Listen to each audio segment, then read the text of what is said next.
Hello, you wonderful people, and welcome to another episode of Not Too Comic Book. This being a show where we talk about TV shows that are adaptations of comic books. For today's episode, I'm going to talk about the latest episode of Stumptown. A great episode. A lot of really interesting things went down in this episode, so let's break it down. Obviously, you have starting off with the whole Gray and Dex situation of them coming back from LA, and obviously it's like, how do you not have like a spare? It's just like, I have a spare for my spare, I just don't know where I left it. And they're in the hotel, they're getting drunk and everything. I was like, oh, this is going to be interesting. Them sharing a bed and everything. They turn on a movie and it's a porno and I love it. And they're just tilting their head. Did she just, yeah, well, why was she? I don't know. You'd have to ask her. And then they're just like, and you know, Dex and Gray looking at you, it's like, oh, we could always, yeah, I mean, we're two adults. So we can make it, basically keep it super casual. And it looks like something might happen. They're like, yeah, good night. And they just kind of go to sleep. But they leave the movie on and they're just making noises. And then just like, Gray's like, Dex, could you? And she's like, yeah, I'm on top of it, and turns the TV off. And good night. And then lo and behold, the lady's like, oh, finally time you got here. He's like, oh, the pizza, delivering this pizza, extra sausage. I was like, that's a great opening. And obviously when the time comes and they're like literally there at the bar and everything, you know, Tiki's asking them how LA was. They're kind of running down everything, except it's like, oh, so how was the trip back? It got super quiet and super awkward. I mean, yeah, you gotta go. But the crux of this episode involves Dex taking a case from Jeremy. Jeremy is, you know, asking Dex to look into his cousin Amy's case. You know, Amy, essentially, she has some priors because of, like, you know, there was some minor stuff in the past, except for a situation where she was connected to, like, an armed robbery. Like, she kind of played, like, her boyfriend at the time ended up robbing a place, but she was kind of the getaway driver in a certain extent. She got a plea deal for it, but it still counted as her pleading to, like, committing this felony. So now, like, she's accused of being hired by this old man who, you know, was hired as a prostitute, that she beat him up and stole stuff from him. And there was witness, you know, he identified her. And so now because of that, her kids are being taken from her. They're actually in foster care right now. So, you know, she needs Dex's help, you know. Initially, she's kind of reluctant to take Dex, like, let Dex be, you know, the person she hires, because it's like she's working out of a bar, but Jeremy's like, she does good work. If it wasn't for her, I wouldn't even know about my family. I wouldn't even know about you. We wouldn't be where we are right now. So, but Dex has a reluctancy to take this case because it reminds her of something from her past, or basically, because I saw the name at the beginning, I was like, Kirk Acevedo. I was like, isn't that? And lo and behold, it is. It's the actor who plays Ramsey and 12 Monkeys, Charlie, and Fringe. Around the same time, I would say also most recently being Ricardo Diaz on Arrow. So I was like, but nevertheless, essentially he was kind of like her commanding officer at the time, and it was a situation involving getting some information out of someone. And obviously, like, because this woman wanted her children, and she was saying, like, oh, my children were taken from me. Like, it's stuff that, you know, Dex is kind of, like, drowning in, like, you know, her past and stuff like that. And she, you know, was kind of like, I can't take this case. It's like, I'm sorry, I got to go. And when she got home, she started drinking. She's trying to turn up the music because she's doing whatever she can to drown it out, drown out the voices, drown out the past. And she's not successful at all. In fact, she's tossing and turning the entire place and thrashes it. And then Gray shows up and is like, well, it's a good thing Ansel wasn't here. She's like, if Ansel was here, this would have never gotten this far. And, you know, it's just like, she's so tired of running from the past. And Gray's like, if you're tired of running, then don't run anymore. So she reluctantly, you know, she finally goes back and takes the case from Jeremy, because it's like, how are you so sure, you know, before I take this case, are you sure Amy didn't do this? And he was like, I've seen her. She's a great mom. She's a good person. She's made mistakes, but she's trying to correct that because she's in AA and stuff like that. So I know she didn't do it. And, you know, you have Dex taking it. She actually obviously goes to Hoffman for help, but Hoffman's kind of, you know, preoccupied with other cases because, you know, because Amy had said something about the fact that it's because of the system. Like, the system was already kind of against her, because the fact of the matter is, it's not like she was straight up guilty for the crime. She took a plea deal because she was unaware of, like, you know, what her boyfriend was up to and stuff like that. So she was an unwilling accomplice in the whole situation. But also, it's like they automatically, like, looked at her because of her priors and everything. So there's kind of like no escaping your past, like, no matter how much you try to work to change. And so Dex kind of looks into it, and it turns out that that basically Amy worked at an illegal gambling place, but she couldn't admit that because she was serving alcohol, and that kind of goes up against, you know, her her plea deal and everything, and so it would have meant losing her children. So it's like, sadly, she ended up losing them anyway. But it's like, basically, it's like, it's like, oh yeah, I know, like, what gambling place is. She's like, I've heard it all. It's like, all right, because you kind of forget because it doesn't come up that often. But Dex has a problem with gambling as well, but it's like, oh, it's video games, and she's like, what? I guess I should have been a nerd, which I think is kind of funny considering the fact that you're part of like a huge nerd property, that being the Marvel Cinematic Universe. I mean, obviously this show kind of being a nerd property too, considering it's based on the comic book, but it's comic book / graphic novel. So I just think that's kind of funny. The girl she was chasing around at that school, which I love that was on scooters, because it literally makes me think of last week's episodes of Legends Tomorrow, which was so freaking good.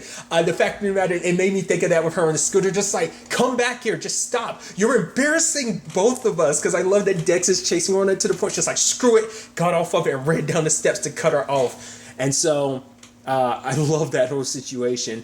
But the fact of the matter, it's like, yeah, like someone probably caught it on Twitch, and then Dex was like, wait a minute, what's Twitch? I was like, oh, you're so old, Dex, which is like, because obviously it's that funny thing, because I'm like, it makes me wonder, I was like, would Kobe Smulders actually know what Twitch is? I would assume she is. I think she's not that much older, because I'm 27, I know what Twitch is, obviously. Around a lot of people my age would, but I feel like, because Kobe Smulders not that much older, she's only like a few years older, so that's why I'm just kind of like, I feel like she's well enough to know, but obviously, Dex, probably wouldn't be in the know.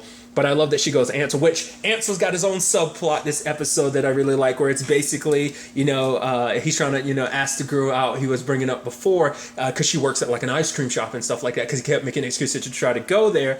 And it's like, okay, he needs help, and, he's asking Gray for help, which Tuki's like, whoa, you asking him for help? You should ask me. And he's like, well, this is a private conversation. Like, do you really want to take advice from her? He's like, isn't your ex-girlfriend on the lam? He's like, for one, not my girlfriend. Also, it's like, Tuki's like, come on, he has terrible taste of women, except when it came to Dex, but you see how he screwed that up, and I love Gray being like, are you done? So they're both trying to give him advice and everything. I even love at one point, what was that? I love it. It's like Tuki's starting, it's because obviously Gray's just trying to like keep things casual, go slow, just strike up small talk and stuff like that. Tuki's like, no, you got to get more aggressive with it. He's like, you know what works? Pickup lines. And Gray's like, come on, what is this, the 90s? You're telling him to do pickup lines? And I love Tuki's being like, oh, are you a magician? Because when I look at you, everyone disappears. And it's just like, oh, Tuki, you're so good. You're so good. Even Gray like, are you a magician? And he's like, well, I forgot what Tuki said. Essentially, he was like, it works. It kills. And Gray's like, really? Does it? But the fact of the matter is, luckily, because, which also shows you, like, Ansel's pretty good with the ladies. Like, he started talking to one girl, and it seems like a whole bunch of girls are gathered around. So it's like, yo, you're a smooth operator. I'm like, dude, I'm kind of envious. I was like, yeah. I mean, because also, cause it seems like Ansel's a very good talker and very good listener. I'm very terrible at talking. I'm the very introverted person I am, so I can learn a thing or two from Ansel. But the fact of the matter is, he ended up helping Dex out, but it turns out like the evidence showing that she was there and like during someone's live stream at 9:17, which she brings up the whole thing of, people getting paid. People pay to watch someone play video games. It's like, it's the future. Which once again, I also think it's kind of a funny thing, because that's also a thing that Jimmy Kimmel has brought up before. Which obviously Jimmy Kimmel's on ABC, but it's just that whole thing of like, that is kind of like an older generation thing of like, people watch people play video games. I'm one of those people. I love watching people play video games. And I don't know, because it's always interesting to get people's commentary, but also just the skill level that people have. So I am a part of that community of people who watch people play video games, just for shits and giggles and stuff like that. So it's just interesting to always be on that interesting side of like a perspective, something that not everyone is down for. There's a good chunk of people who are, but once again, I'm getting caught up in semantics and stuff like that. It's not important. It's always an interesting conversation to me. But the fact of the matter is, it's not enough. And Dex is like, are you kidding me? There will literally be no time for her to leave her job, get back home, put on some stripper clothes, find a John in the literal manner of 13 minutes. But it is that thing, because even, Dex is kind of like, because even she was kind of like, you kind of not like that, saying that the lawyer, the DA, she wasn't really taking the time to really even take, because it's like, because even, Hoffman tried to be like, it was a game that night or something, so the traffic would have never allowed for something like that. But it's just kind of like you're just so sure that you have the right person. You're not even willing to entertain other ideas. She didn't even say like, well, bring me more evidence and we can see where this goes. It's like she didn't even want to even entertain the idea. It's kind of like, it was clear cut. We got a witness ID. That's all you needed. But Hoffman ends up getting, I feel like I've known her name one time, but the other cop who he partners up a lot with, and it's just like she brings in a file. It's like, oh yeah, I already knew you were going to ask about this file and stuff like that. And it's like, all right, so she's like, we? It's like, oh yeah, see, like it's you could definitely just tell the interactions between them. And when they actually go and interviewing the witness and stuff like that, it's because she's like going like, oh, the fact of the matter is someone like you doesn't really need help, with the ladies and stuff like that. It's like, oh, you must have him wrapped around his fingers talking about you must have him wrapped around your fingers. He's talking about her to Hoffman, but then she's like, who's to say I'm not wrapped around his? And he's like, oh, I'm like, yo, look at you. And then they're like, and Hoffman's like, wrapped around my finger, huh? And she's like, what? And like, okay, you're not even hiding anymore. Hoffman, she's late. Because to be fair, even when he was kind of, him and Dex were kind of a thing, I was like, she made it pretty obvious. Every time it would come up, I'm like, doesn't she have a thing? It seemed pretty clear that she kind of had a thing for Hoffman, that she was just trying to be, okay with him and Dex, being a thing. But it's like, you can definitely tell there's something there, which I'm like, hey, Gray and Dex being a thing, Hoffman and his partner being a thing, it's like, that totally, hey, everything works out for everybody. Granted, whether we'll get there or not, it's going to be a whole other thing. But it's actually sad when we kind of like find out the truth behind this whole situation. Basically, there's a woman who looks a little bit like Amy, who turns out she actually goes to the same AA meeting and stuff like that. So she actually called in a tip and basically threw Amy under the bus. But then Dex kind of sat beside her, is like, oh, kind of chatting her up, and then was kind of like, oh, look at these kids, and kind of ran down Amy's kids without telling her. It's like, oh, those are your kids? Oh, no, not my kids. I don't have kids. These kids are in foster care. And it's like knowing Paloma's name and everything, but then points out these are Amy's kids. The woman you threw under the bus, she could lose her kids. These kids, you literally have grown up in the foster system, Paloma, so it's kind of messed up that you will basically put these kids in that same position. The fact of the matter is, you think you could just walk away from this. You'll look back on this moment years later from now, and it will haunt you. And can you honestly say that you will be okay with that, And so in the end, she ends up confessing, and luckily everything kind of works out because once again, kind of tying this all back, and I thought was kind of the beauty of this aspect was like, obviously the entire episode, Dex was kind of haunted by her past. She finally ended up confessing the whole thing to Jeremy, but the entire episode, it was there where it's like basically every time she looked, she see that woman's face, because essentially what ended up happening was she ended up talking to her.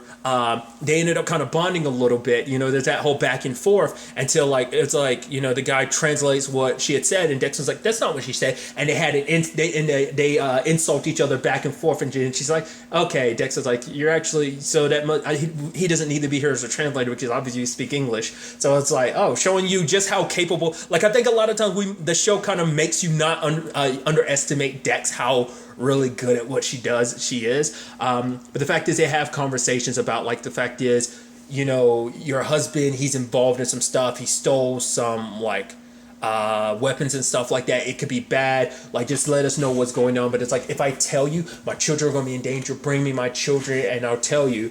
Should bring this up to Kirk Acevedo's character, but he doesn't want to. He's like, no. The fact of the matter is, I'm not going to send you as well as other soldiers in there. Could you be leading our soldiers into an ambush? It could end up dying. He's like, the fact of the matter is, at the end of the day, you got to choose between her and our American lives. You got to basically choose, because he wanted to basically like torture the information out of which Dex was like, I'm not comfortable with that. It was like, you don't have to. There's a room. There's people trained to do that. All you have to do is ask the questions. But Dex was like, no, I'm not going to. And what haunts Dex is the fact is, the moment she starts bringing up the fact is that she didn't, I was like, at that point I was like, this all tied, because I had a feeling that this tied into Benny, because that's one of the things like she kind of has the most PTSD about, is the whole thing with Benny. And so this seems like it was connected to her, and it turns out it is, because basically Dex refused to be a part of that, so they didn't get the information, so an attack did happen, so that woman didn't get tortured. But because of that, like, the vehicles, obviously, that one of the vehicles that Benny obviously was in got attacked, and Dex blames herself for it, and Jeremy was like, the fact of the matter is, you were not following an order that was, would be considered a war crime and everything. So it's like, it's a good thing you did. But for her, it's like, I shouldn't have done that. I should have went through it. And Jeremy was like, you don't, like, because Dex is so caught up in like what would have happened, what could have happened, at the end of the day, because Jeremy, because I think about Amy and Jeremy, it's the whole thing about like, essentially kind of letting go of the past is kind of an aspect of this. And that's something, that's haunted, Dex the entire time. So she goes to Sulin and talks to her, and it's like, you always said it was my fault that Benny died, and it's like, you're right, because of me he ended up signing up to the military, and the fact is, if it wasn't for me, he would have be alive. But even Sulin's like, I should blame you, but Benny, and even she doesn't, because it's like, the fact of the matter is, you can't live in like, the what ifs, because that's, what could have been. You can't live in that because it doesn't do you any good. You can't change the past. All you can do is move forward. The fact of the matter is, because it's like, is there any guarantees you doing what you did, doing things differently, would it have led to a different thing? It's like, no, because it's like, for Sulin, it's like, well, because for Dex, it's like, maybe it would, because even she's not 100% sure. But what it comes down to is the fact is that if you did go through with that, you'd still be haunted by it, because at the end of the day, you would have walked away haunted by something, that either being by that, or the fact is that you tortured that woman. So that's what that came down to. So, even Sulin kind of forgiving her, because like, she wanted, because since the beginning, like, Dex has wanted to tell Sulin this, because there was even that moment earlier in the season where Dex wanted to talk to Gray about the fact that she's like, yeah, there's something I want to talk about. I haven't even told Sulin. So she's been holding, like, I figured, like, I was wondering will we ever circle back to whatever it is that she was hiding from Sulin, and it turns out it's this. But kind of like, to kind of pick things up a little bit on the other side of things, there is a whole situation with Ansel.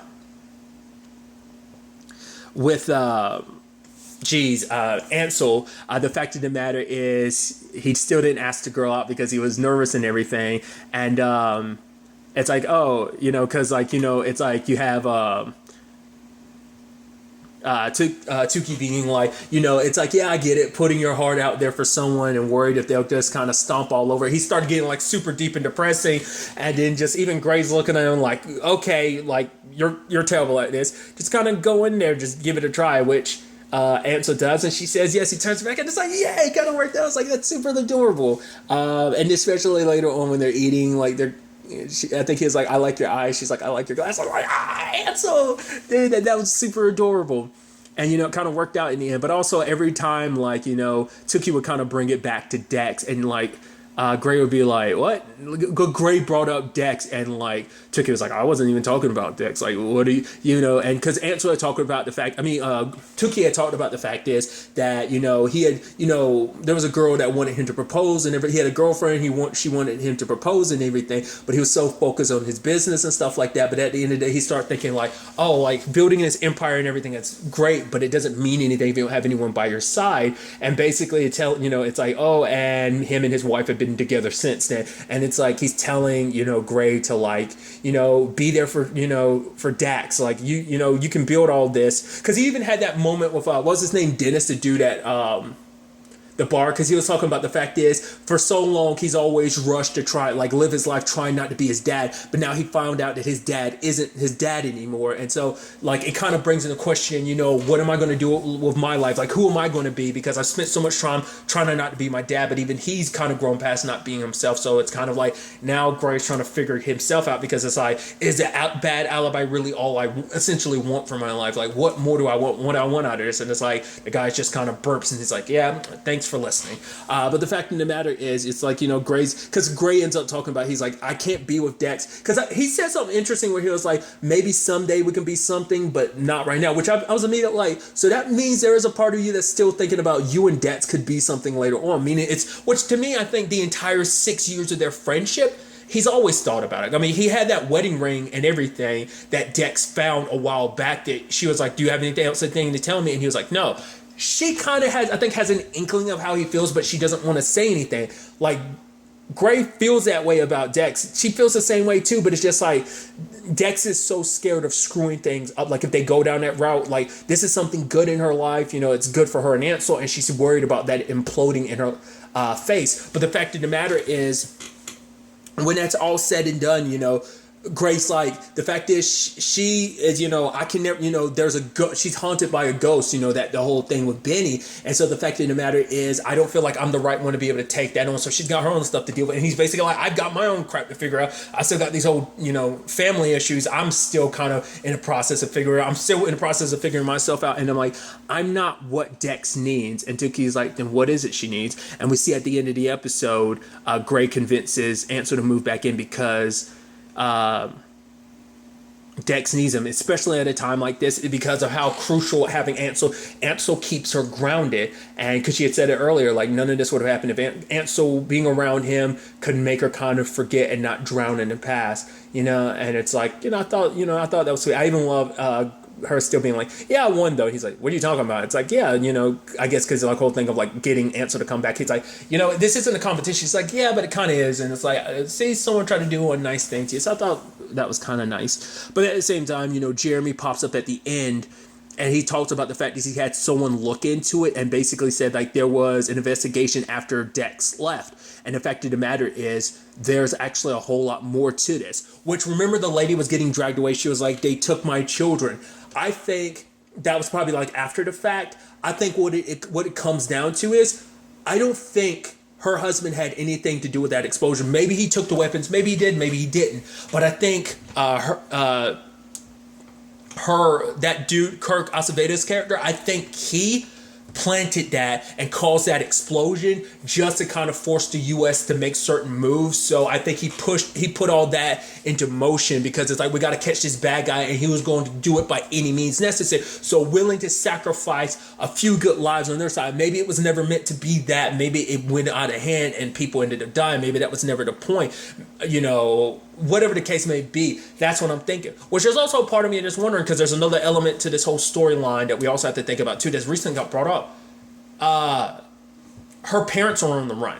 So that's a big question of why aren't they on the run? Now I'm curious, is what that whole Benny thing going down the way it did all those years ago, does it have anything to do with Dex's parents? I'm curious. Maybe not, but who knows? Like, that's still kind of a storyline they've kind of brought up, and now they're kind of circling back to this Benny thing to obviously be more than what it was. Like, that's what I'm thinking. Like, that the fact is, it was kind of friendly fire. So, like, there's definitely like some kind of conspiracy going on because Jeremy's kind of going to give Dex the information about it. But that's currently where my mind is now. Like I said, whether or not this ties into her parents, because I just got the inkling because they're on the run from something from someone. So maybe that's just going to be a separate storyline on its own, and I'm just connecting it there. But there's definitely more to this Benny thing, and I'm curious to see what that ends up being. I think that was the whole thing of like, they're trying to force her to get any information out of her they could. So I think, like I said, Kirk Acevedo's character, I think he definitely is the one, especially because, Dex wouldn't do what he wanted her to, so he needed provocation to do it. So